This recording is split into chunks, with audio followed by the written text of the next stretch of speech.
Hey guys, Tom Davis here, America's Canine Educator. I just wanted to say thank you guys so much for getting this channel to 120,000 subscribers. Early last year we were at 30, so we're growing very fast. I appreciate you guys very much. It blows my mind.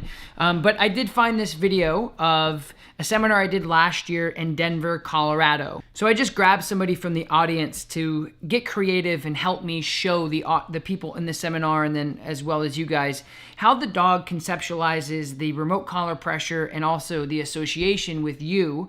And again, it's a bit classical conditioning, Pavlovian type effect, where I want the dog to understand that the stimulation from the remote collar is coming from myself. And again, this is a very, very low level. It does not correct the dog. It does not hurt the dog. It's not aversive to the dog. It certainly doesn't shock the dog.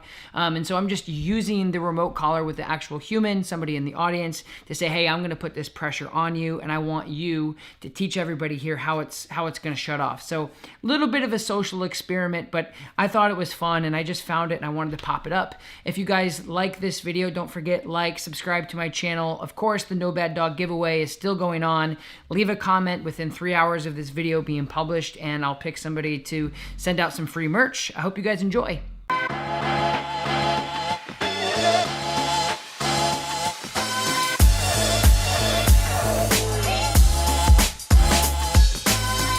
So basically, when I do communication with the dog, so if I were to come over here, so it's much like when you're a kid and you do like the hearing test, when the nurse says, okay, raise your left or right hand when you hear the noise. That's what you're doing with this. So I'm going to do the vibrate so you guys can hear it. You guys hear that? So basically when I say, I go sit, down, stay, heel at the same time, okay? Now, if I were to put a human here, so do you want to demonstrate something for me? Sure. Cool. So just sit here facing that way. Good. There you go. Our keynote to this is the dog has to know what you're asking before you use a tool. Going back to my quote, it's like you can't ever correct the dog if they don't know what they're doing. Unless, again, it's a life or death situation. Or, a lot of the dogs here went through leash pressure. That was a very subtle. So basically, this is what the dog thinks of the e-collar when it's used.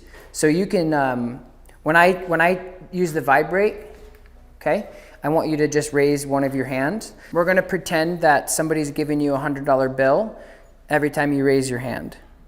Okay? Yeah. So I'm going to say, so basically what I would do with the collar is I'd say sit, good, sit, good, sit, good. So if she's getting paid, right, she's like, okay, pay. So it's a Pavlovian effect. She understands that the sensation, she has to do something and she's also getting rewarded for it. Now, if I do this. I'm already doing it. I didn't say anything. I said nothing, right? So what that does for dogs, because they live in the now and they're associating pressures and stimulations with stuff, that's a perfect example of exactly what I want the dog to do. So in human form, that was not set up or taught or we're going to do this, we're going to do that. She felt the sensation and immediately responded to a response that she was conditioned prior, right? Because she wants to get paid for the $100 bill, and her body, that's what our mind does. Our mind just responds to things that we feel and things that we're associating. Again, it's the Pavlovian effect. That's why it was created, so we can help behavioral problems and teach dogs new things and things like that. That was perfect. Does anybody have any questions on that? Cool.